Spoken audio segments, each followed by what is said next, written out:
Assalamu alaikum dear students. How are you? This is Taiba Tanveer and you are watching Taiba Tanveer Chemistry platform. Today we will talk about atom. What is atom? So अगर आप universe में देखें, अपने इर्द गिर्द देखें तो हर चीज़ atom से मिलके बनी होती है। आपकी अपनी बॉडी एटम से मिलके बनी होती है। आपके इर्द गिर्द की तमाम चीज़ें एटम से मिलके बनी होती है। और जो गैजेट जिस पे कोई लैपटॉप या टैब या मोबाइल फ़ोन जिस पे आप ये वीडियो देख रहे हैं वो इटसेल्फ एटम से मिलके बना होता है। तो एंटायर यूनिवर्स जो है वो एटम से मिलके बनी होती है। दुनिया की हर चीज़, आपके इर्द गिर्द की हर चीज़, आप खुराक जो खाते हैं वो सब की सब चीज़ें जो हैं वो एटम से मिलके बनी होती हैं। अब एटम की डेफिनेशन की तरफ आते हैं। एटम को डिफ़ाइन कैसे करेंगे हम? An atom is a smallest unit of ordinary matter that constitute an element. यानी मैटर का सबसे छोटा टिनी पार्टिकल जो है उससे आप एटम कहेंगे, जो कि एलिमेंट बनाता है। Everything solid, liquid and plasma is made up of neutral और आयनाइज्ड एटम। सॉलिड हो, लिक्विड हो, गैस फेज में हो या प्लाज्मा फेज में हो, मैटर जो है वो एटम से बना होता है। न्यूट्रल एटम मीन्स के आम एटम से, ठीक है, न्यूट्रल फॉर्म में एटम अगर हो, इस पर कोई चार्ज वगैरह ना हो। आयोनाइज्ड एटम मीन्स कि वो पॉजिटिव या नेगेटिव आइंस की फॉर्म में अगर हो, दैट इज़ प्लाज्मा। प्लाज्मा में पॉजिटिव और नेगेटिव आइंस की फॉर्म में एटम मौजूद होता है। सॉलिड, लिक्विड, गैस में न्यूट्रल फॉर्म में एटम मौजूद होता है। इसके बाद हमारे पास आ रहा है कि एटम को हम देख कैसे सकते हैं। क्या हम एटम को देख सकते हैं? तो एटम इस कदर छोटा और टीनी पार्टिकल है कि इसे आप आम आँख से, नंगी आँख से नहीं देख सकते। एटम को देखने के लिए आपको माइक्रोस्कोप की ज़रूरत पेश आएगी, ठीक है। सो एटम बहुत ही ज़्यादा छोटा पार्टिकल है। एटम को देखने के लिए हमें माइक्रोस्कोप की ज़रूरत होगी। अब एटम के साइज स्ट्रक्चर के बारे में चलते हैं, देखते हैं कि एटम का स्ट्रक्चर कैसा है, एटम किन किन चीज़ों से मिलके बना है। एटम को हम पढ़ रहे हैं कि बहुत छोटा स्मॉलेस्ट पार्टिकल है, लेकिन एटम इटसेल्फ सब एटॉमिक पार्टिकल से मिलके बना होता है। जो तीन मेन सब एटॉमिक पार्टिकल्स हैं वो इलेक्ट्रॉन, प्रोटॉन और न्यूट्रॉन है। एटम के अंदर वाली साइड पे, एटम के न्यूक्लियस के अंदर प्रोटॉन और न्यूट्रॉन मौजूद होते हैं, और एटम के बाहर एनर्जी लेवल्स में सर्कुलर ऑर्बिट्स में इलेक्ट्रॉन रिवॉल्व कर रहे होते हैं। जिस तरह हम देखते हैं कि हमारे सोलर सिस्टम में जो सूरज है, सन है, वो दरमियान में होता है, दूसरे प्लैनेट्स उसके रिवॉल्व कर रहे होते हैं उसके इर्द गिर्द, ठीक है। तो इसी तरह एटम का न्यूक्लियस एक सन की तरह है और इसके इर्द गिर्द इलेक्ट्रॉन रिवॉल्व करते हैं। सब एटॉमिक पार्टिकल, प्रोटॉन और न्यूट्रॉन जो हैं वो न्यूक्लियस के अंदर होते हैं, एटम के इनसाइड होते हैं, और उसके बाहर की तरफ electron. Proton positively charged particle है, इलेक्ट्रॉन नेगेटिवली चार्ज्ड पार्टिकल है, जबकि न्यूट्रॉन पे कोई चार्ज नहीं होता है, इसलिए ये न्यूट्रल पार्टिकल्स हैं। अब आप देखें कि एटम का एटम का मैस, जी।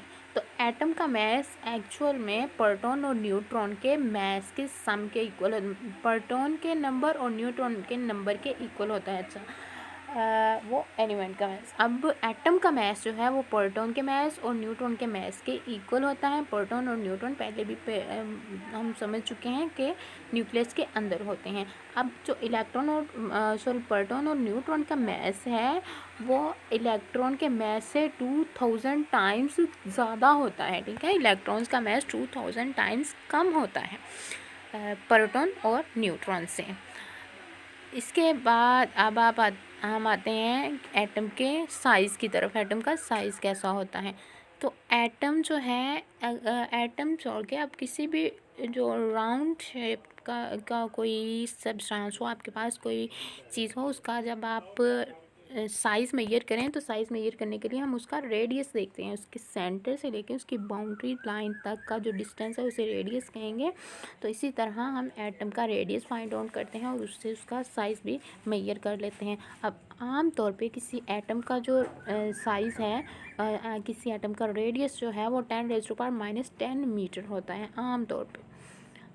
अब आ जाते हैं कि जो एटम का मेजॉरिटी मैस है वो न्यूक्लियस के अंदर मौजूद होता है, ठीक है। दैट इज़ प्रोटॉन और न्यूट्रॉन। ज़्यादातर मैस एटम का न्यूक्लियस के अंदर मौजूद होता है और ज़्यादातर एटम जो है वो खाली होता है। इसका ज़्यादा पोर्शन, एटम का ज़्यादा पोर्शन खाली होता है। दरमियान वाले पोर्शन में थोड़ी सी जगह पे इसका सारे का सारा मैस मौजूद होता है। और ये हम रदरफोर्ड के एटॉमिक मॉडल में भी पढ़ते हैं कि एटम का ज़्यादा पोर्शन खाली है और इसका सारे का सारा मैस बिल्कुल इसके सेंटर में मौजूद होता है। ठीक है, अब आते हैं कि अच्छा जी, इलेक्ट्रॉन किस तरह से रिवॉल्व कर रहे होते हैं किसी एटम के अंदर। तो यहाँ पे हाइड्रोजन शो हो रहा है, ऑक्सीजन है और सल्फर है। हाइड्रोजन के अंदर जो है इलेक्ट्रॉन एक इलेक्ट्रॉन है, ये पहले शेल में ही रिवॉल्व करता रहता है। इसी तरह ऑक्सीजन के स्टेप बाय स्टेप शेल्स जो हैं वो बढ़ते जाते हैं। इसके साथ एटॉमिक नंबर के साथ, इलेक्ट्रॉन्स के साथ ऑक्सीजन का एटॉमिक नंबर 8 है, तो इसके 8 ही इलेक्ट्रॉन हैं। जितना प्रोटॉन नंबर हो या जितना एटॉमिक नंबर हो उतने ही इनके अंदर इलेक्ट्रॉन्स होते हैं। एटम के अंदर, एक न्यूट्रल एटम के अंदर सेम सल्फर के अंदर हाँ जी 16 एटॉमिक नंबर सल्फर का होता है और इसके अंदर 16 इलेक्ट्रॉन है और ये इस तरह से अरेंज किए हुए हैं। अगर आप देखें तो इसके जो शेल्स हैं, एटम के शेल्स, इसका जो पहला शेल होता है उसकी एनर्जी सबसे कम होती है। ठीक है, अंदर वाला न्यूक्लियस के साथ वाला जो शेल होता है एटम का, उसकी एनर्जी सबसे कम होती है। और जबकि जो लास्ट वाला शेल होता है जिसे वैलेंस शेल भी कहते हैं, ठीक है, जैसे जैसे बाहर न्यूक्लियस से बाहर की तरफ आप बढ़ेंगे तो इसकी एनर्जी, शेल्स की एनर्जी बढ़ती जाएगी। और जो लास्ट वाला शेल होता है वैलेंस शेल, उसकी एनर्जी सबसे ज़्यादा होती है, हाईएस्ट एनर्जी होती है उसकी। हाँ, अब सोलर सिस्टम और एटम को अगर आप कंपेयर करना चाहें तो जिस तरह सोलर सिस्टम में सन सेंटर में होता है, इसी तरह एटम का न्यूक्लियस सेंटर में होता है। जिस तरह सन के इर्द गिर्द प्लैनेट्स मूव कर रहे होते हैं, इसी तरह एटम के न्यूक्लियस के इर्द गिर्द इलेक्ट्रॉन्स मूव कर रहे होते हैं। तो आप एटम का कंसेप्ट क्लियर करने के लिए सोलर सिस्टम को देख सकते हैं। ठीक है, ये था आज का हमारा सारे का सारा एटम के बारे में हमारी वीडियो थी। एटम के बारे में सारी इन्फॉर्मेशन थी। आप होप्स हो आपको समझ आई होगी। अगर आपको वीडियो पसंद आए तो इसे लाइक करें, शेयर करें, कमेंट करें और चैनल को सब्सक्राइब ज़रूर करें। Thanks for watching. अपना और अपने प्यारों का ख्याल रखिए। अल्लाह हाफिज़।